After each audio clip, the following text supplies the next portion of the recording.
My name is Brian Patchen. As he said, I retired from the Air Force last year. Currently fly for Delta, father of four. We live in Shreveport. We're moving to Atlanta this summer. So that's just the quick down and dirty on my life there. The reason I'm here right now is because back in 2008, I had a life-altering experience. I was up in Minot in 2007, and I got the golden ticket. I got out of Central Time Zone, and I got to go to Germany. Which is almost unheard of for B-52 guys. So it was a great opportunity. We had all kinds of thoughts about what we were going to do when we're over there, travel, check out Europe, just a whole new life experience for us. But when I got over there, I just wasn't really feeling myself. I was feeling a little bit tired, run down, and went to the doctor a couple times. I kept saying, well, that's just natural. When you move halfway across the world, sometimes it takes a little while to adjust, the pollen's in the air, that kind of thing. And I noticed like a little lump in my neck, but again, and the doctors kept telling me, oh, that's normal, it's the lymph nodes, not a big deal. So finally, that was September, I got there, started having the issues in October. January, I went back again. I'm like, look, I'm not feeling any better. This thing feels like it's getting bigger. What can we do? And they said, well, we can send you over to the Lonsdale Hospital, and you can see the ENT if it'll make you feel better, but it's really nothing. So like, all right, well, it'll make me feel better. So we scheduled an appointment with the ENT, go over there, and the beauty of going to the ENT when you have a little thing in your neck is they like to stick needles in it. So I got to sit there and get little needle biopsies of my neck and a CT scan to check out and see if there's anything in there. And they looked at it, and he's like, well, that's all negative. We don't know what that is, but when you had your scan, your thyroid lit up. And so my first question is, what the hell's a thyroid? And so I go home and I start looking up thyroid, trying to figure out what that is. Well, from there, I got a referral to the endocrinologist. The endocrinologist looks at it and said, you have thyroid cancer. And it wasn't hey, we think you might have. I mean, it was a very definite, no doubt in her mind, hey, this is what's going on with you. And, if anybody, I don't know if anybody else in this room has ever heard the words, you have cancer, but it's a big moment in life. I mean, I had two kids at the time. We were planning on having more.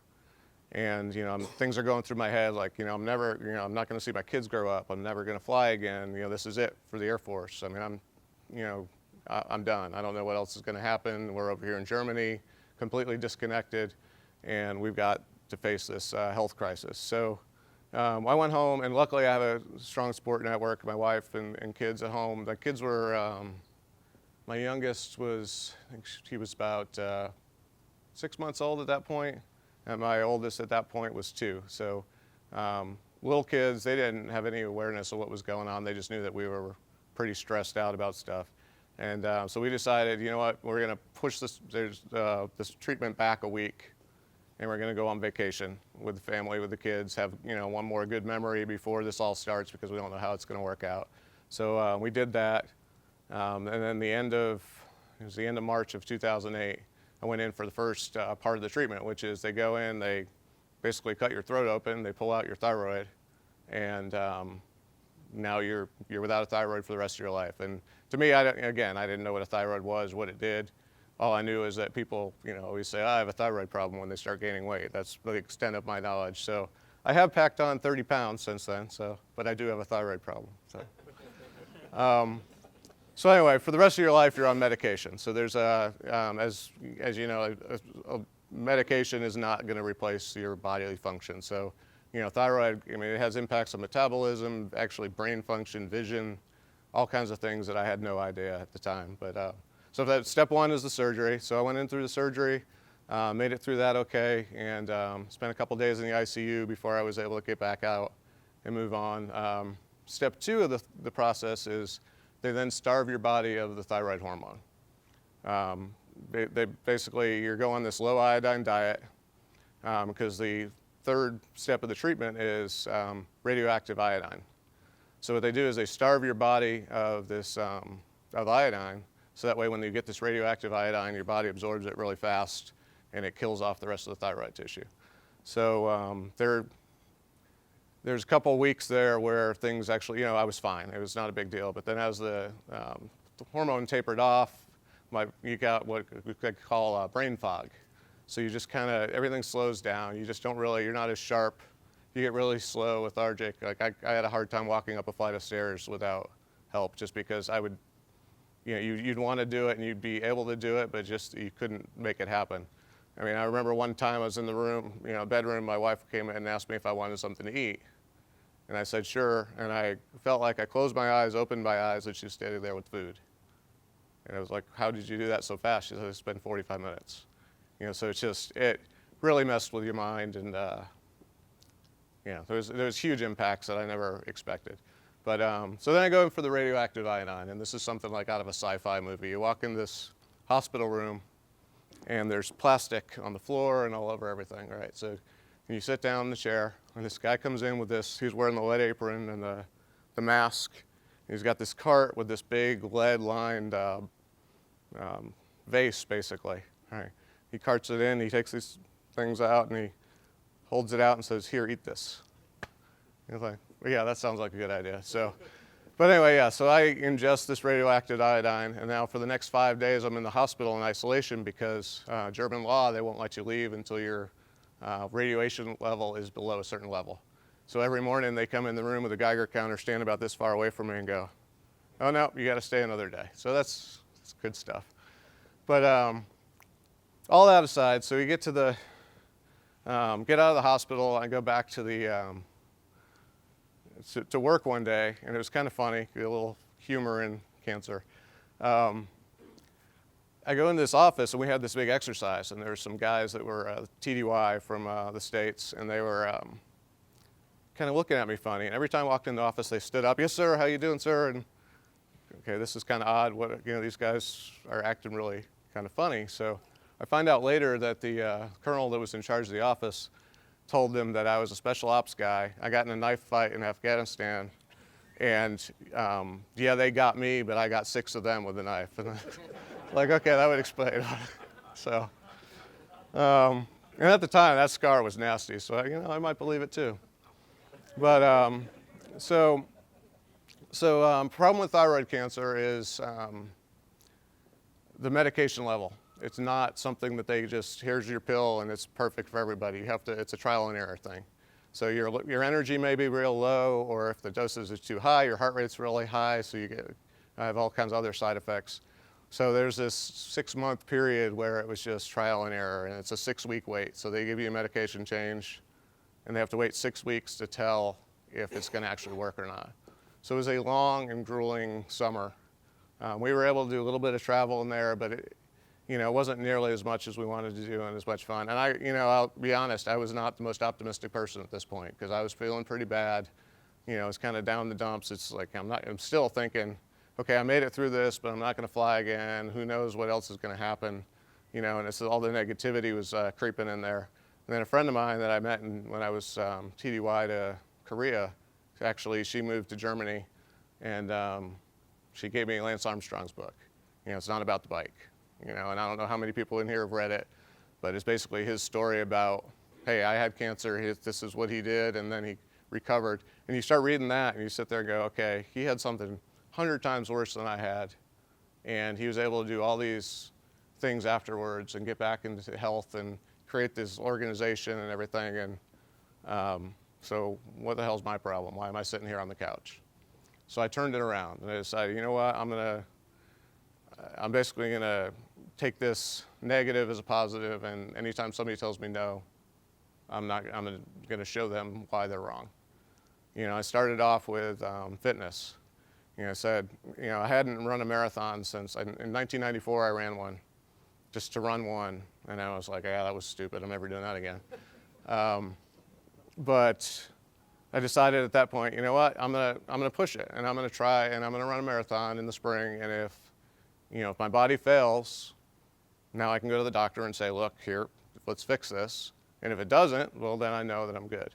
So I ran the Paris Marathon that next spring, and it's one of those things that I said, I don't want to just run it for me or whatever. I wanted to have a cause. So I joined Team Livestrong. I raised money for Livestrong, and started getting tied into that organization.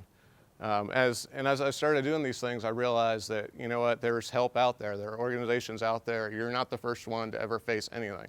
I mean, there's always somebody out there that has been through it before. there are other people out there that are willing to support. All you have to do is look around and ask. I didn't go to the chaplain, I didn't go to the resources of the Air Force because I had my family there and I didn't need it at the time. But I also didn't look hard enough to find some of these other organizations. Because if I had found Livestrong while I was going through treatment, I think my treatment would have been a lot better. Because I would have had a little bit more information on what I should have been doing, questions I should have asked, things like that.